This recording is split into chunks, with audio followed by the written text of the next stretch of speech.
রোনালদোর জোড়া গোলে উজবেকিস্তানের বিপক্ষে কিন্তু দারুণ এক জয় পেল পর্তুগাল। এই পর্তুগাল নিয়ে অনেক আলোচনা হয়েছে, সব থেকে বেশি সমালোচনা হয়েছে কিন্তু সেই রোনালদোকে নিয়ে, যিনি তার জীবদ্দশায় পুরোটা সময় দারুণ ফুটবল খেলে গেছেন। সেই রোনালদো কিন্তু এই বিশ্বকাপের প্রথম ম্যাচ থেকে সমালোচিত ছিলেন।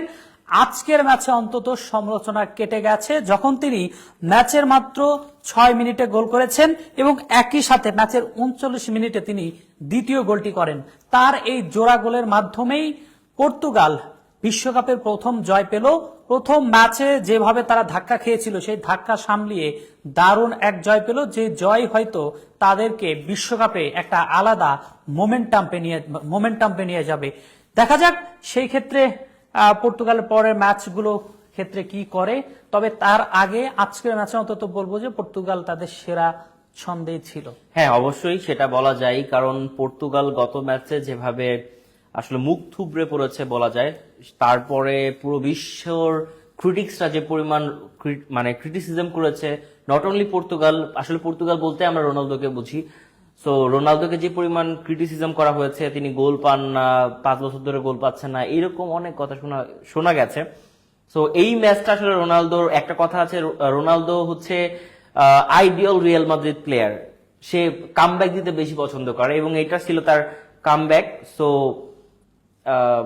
এইটা আসলে একটা খুবই অ্যালার্মিং একটা জিনিস যে রোনালদো, আমি যখন প্রি ম্যাচে আমি কথা বলছিলাম, আমি জিজ্ঞাসা করেছিলাম আপনাকে যে পৃথিবীর সবচেয়ে ভালো প্লেয়ার কে, বা রোনালদোর থেকে ভালো প্লেয়ার কে। কথাটা কিন্তু এখন সেটা খাটে, রোনালদো থেকে ভালো প্লেয়ার একজন রোনালদো, যিনি আগের ম্যাচে গোল করেনি। আশা করছি আপনি সেই ইয়াটা বুঝতে পেরেছেন, টার্মটা বুঝতে পেরেছেন। না, এটা আসলে এটা এই আগের ম্যাচে গোল করেনি, এই ম্যাচে গোল করেছে।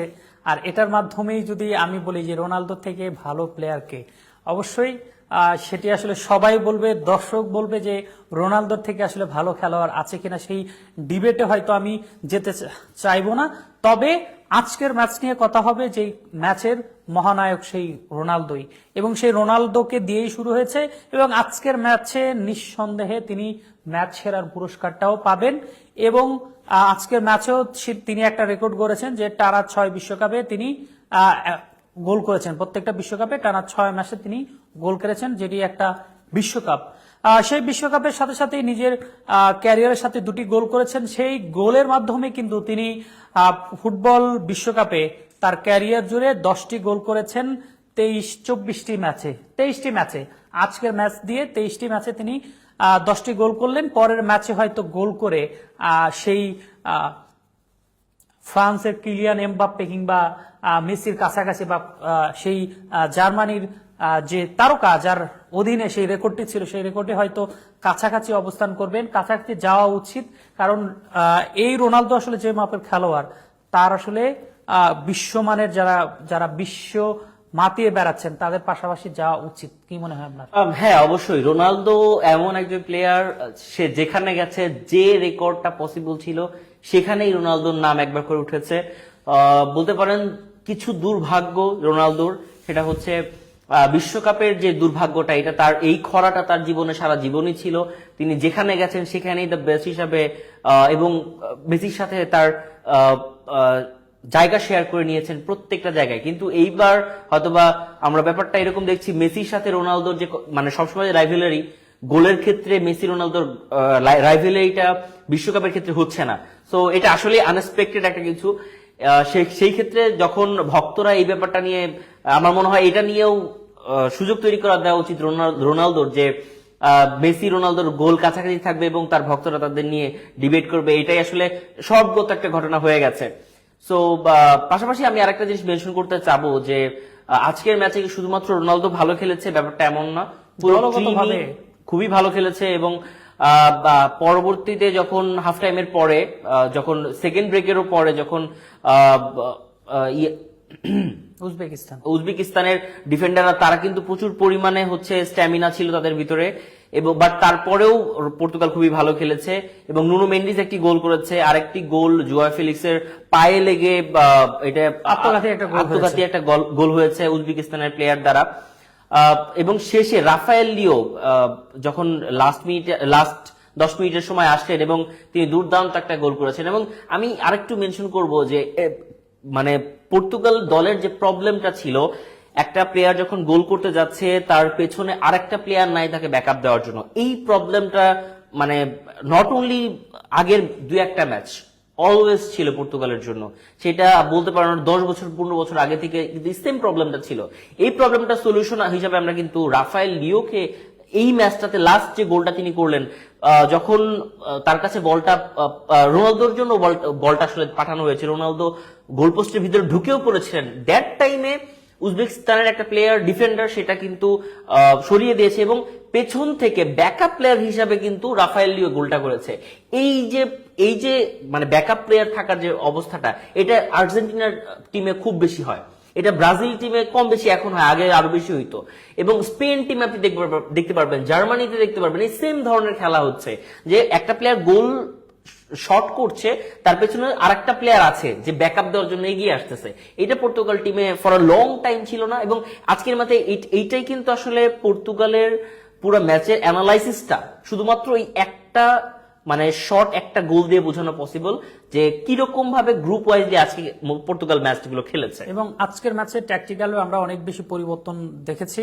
তাদের 2 ডিফেন্ডার যারা ইনজুর্ড আছেন, তাদের পরিবর্তে 2জন ইয়াং ফুটবলার দলে আছেন এবং তারা আজকের ম্যাচে বেশ দারুণ নান্দনিকতা দেখিয়েছেন। গত ম্যাচে আমরা দেখেছি তাদের দলগত অনেক বেশি ডিফল্ট ছিল, তারা অনেক বেশি বলা চলে যে ছন্ন ছাড়া ছিল একটা দল। একই সাথে আমরা দেখেছি যে ক্রিস্টিয়ানো রোনালদোকে সেইভাবে বল পাস দেওয়া হয়নি, তাকে সুযোগ করে দেওয়া হয়নি, সহযোগিতা করা হয়নি। আজকের ম্যাচে অন্তত শুরুর গোলটিতে তাকে সেভাবে সহযোগিতা করতেও হয়নি, কারণ নিজের কাজটুকু নিজেই করেছেন। ওই দিন শেষে একটা কথা আছে যে না, যদি কেউ না থাকে একলাই চলো রে, মানে কেউ যদি না থাকে আপনাকে একাই চলতে হবে। আজকের ম্যাচে অন্তত তিনি সহযোগিতা পেয়েছেন, তবে তিনি আসলে যতটুকু সহযোগিতা পাওয়া দরকার সেই সহযোগিতা কিন্তু পাননি। তবে আজকের ম্যাচে তার ভুলও আমরা অনেক দেখেছি। একটা সহজ হ্যাটট্রিক তিনি মিস করেছেন, 2 গোল করেছেন মাত্র ম্যাচের 39 মিনিটে, তার মানে 39তম মিনিটে তিনি তার দ্বিতীয় গোল করেছেন এবং ম্যাচের 6 মিনিটে করেছেন তার প্রথম গোল। এই যে বাকি লম্বা একটা সময় তিনি অনেকগুলো সুযোগ পেয়েছেন, তিনি হ্যাটট্রিকটা পূরণ করতে পারেনি, এটি তার একটা ব্যর্থতা। রোনালদো কিন্তু প্রচুর ক্লান্ত হয়ে গিয়েছিল এবং শেষ মিনিটে রোনালদো যখন একটা বল পেলেন, দ্যাট টাইমে তিনি যখন পাসটা পেলেন, উনি রোনালদো ট্যাপ ইন করা ট্রাই করতেছিল, কিন্তু ওই সময়ও বলটা ঠিক মতো করে আসলে গোলবারের দিকে দিতে পারেনি। ওই সময়টা গোলকিপারও বাইরের দিকে ছিল, এবং মিডল বরাবর কিন্তু গোলকিপার দাঁড়ানো ছিল এবং বেশ ফাঁকা ছিল, যদিও ওয়ান অন উজবেকিস্তানের খেলোয়াড়ের সাথে 1-on পজিশনে ছিল। তবে মার্ক করে কিন্তু রোনালদোর কিন্তু একটা শট নেওয়ার একটা পজিশন ছিল, যেটা রোনালদোর ন্যাচারাল শটটা নিতে গিয়ে অনেকটা লেট করে ফেলেছেন, যার কারণে কিন্তু ডিফ্লেক্ট হয়েছে এবং সেটা কিন্তু কর্নার হয়েই শেষ পর্যন্ত খেলা শেষ হয়ে গেছে। তবে আজকের ম্যাচে তার হ্যাটট্রিক করার কিন্তু সুযোগ ছিল, তার দুর্বলতা অনেক বেশি, তার বয়সও হয়েছে, একটা বয়স হলে মানুষ নুয়ে পড়ে, সেটি কিন্তু তার মধ্যে দেখেছি। প্রথম ম্যাচে কিন্তু সেটি আরো সব থেকে বেশি দেখেছি। হয়তো নিজের সাথে একটা জেদ করেছিলেন যে আমাকে স্কোর করতে হবে, যখন কিলিয়ান এমবাপ্পে, হল্যান্ড কিংবা মেসি সবাই গোল করছেন, তখন ক্রিস্টিয়ানো রোনালদো গোল করছেন না, এটি আসলে সমালোচনার জবাব দেয়। এবং নিজেও হয়তো তিনি রাত্রে ঘুমাতে পারেননি যে তাকে নিয়ে কত সমালোচনা হতে পারে। এবং আজকের ম্যাচে অন্তত তিনি গোল করতে না পারলে তিনি হয়তো ইতিহাসের পাতা থেকে তাকে মুছে দেওয়ার একটা সম্ভাবনা তৈরি হতো, কারণ একটা খেলোয়াড় সারা জীবন এত ভালো খেলেছে, লিগে বলেন, যে কোনো ক্লাবে বলেন, সৌদি লিগে গিয়ে সেখানেও ভালো খেলছেন, সেই খেলোয়াড় যদি আসলে বিশ্বকাপে এসে মুখ থুবড়ে পড়ে, সেটি আসলে তার জন্যই অনেকটাই খারাপ বার্তায় বয়ে নিয়ে আসে। তো দর্শক, আজকের ম্যাচের যদি একটু খুঁটিনাটি বিষয়গুলো নিয়ে যদি বলি যে এই ম্যাচে কতটা ব্যবধান এবং কতটা আক্রমণাত্মক ছিল পর্তুগাল, যে পুরো ম্যাচ জুড়ে 16টি শট নিয়েছিল উজবেকিস্তানের বিপক্ষে পর্তুগালের খেলোয়াড়রা। অপরদিকে উজবেকিস্তানের খেলোয়াড়রা মাত্র 7টি শট নিতে পেরেছিলেন। 9টি শট অন টার্গেটে ছিল পর্তুগালের এবং 2টি শট অন টার্গেট ছিল উজবেকিস্তানের, মাত্র 2টি। তারা অনেক বেশি অ্যাটেম্প নেওয়ার চেষ্টা করেছেন, তবে সফল হননি। এবং বল পজিশনের ক্ষেত্রে কিন্তু প্রথমার্ধে অনেক এগিয়ে ছিল, সেই ক্ষেত্রে দ্বিতীয় অর্ধে কিছুটা পেছনে পড়ে কিছুটা বল পজিশনে কমিয়ে এসেছে। বিশেষ করে 66% তাদের বল পজিশন ছিল, অপরদিকে মাত্র 34% কিন্তু বল দখলে ছিল উজবেকিস্তানের খেলোয়াড়দের পায়ে। যদি পাসেসের কথা বলি, 606টা পাসেস দিয়েছে রোনালদোর পর্তুগাল দল, অপরদিকে মাত্র 282টি পাসেস দিয়েছে উজবেকিস্তানের খেলোয়াড়রা। পাস অ্যাকুরেসির কথা যদি বলি, সেই 92%ই আছে, অর্থাৎ পুরো ম্যাচ জুড়ে তাদের সেই নান্দনিকতা বলের পাস অ্যাকুরেসি দিয়ে তারা ধরে রেখেছে। অপরদিকে 77% পাস অ্যাকুরেসি ছিল উজবেকিস্তানের। এটাই স্বাভাবিক, এশিয়ান একটা কান্ট্রি, প্রথমবারের মতো বিশ্বকাপে তারা জায়গা পেয়েছে, যতটুকু পেরেছে নিজেদের সর্বোচ্চ দেওয়ার ট্রাই করেছে, তবে দিন শেষে হার নিয়ে ফিরতে হয়েছে। এটি কিন্তু জানা কথা, ছোট দল বড় দলের বিপক্ষে হারবে, সেটি হয়েছে। হ্যাঁ, সেটাই অবশ্যই। এবং পরের ম্যাচগুলোতে পর্তুগালের কাছ থেকে আমরা এই ধরনের ম্যাচই আশা করব, যদিও পরের ম্যাচগুলো আরো বেশি হার্ড হবে। এবং তারপরেও রোনালদোর এবং পুরো টিমের কিন্তু একটা ভালো আত্মবিশ্বাস এই ম্যাচের মাধ্যমে কিন্তু চলে এসেছে, এবং এই আত্মবিশ্বাস যদি তারা ধরে রাখতে পারে অবশ্যই ভালো খেলবে। এবং শুধু জয় নিয়ে আত্মবিশ্বাসী না, এখন পর্যন্ত তারা কিন্তু 1 ড্র এবং 1 জয় নিয়ে কিন্তু টেবিলের শীর্ষে উঠে গেছে।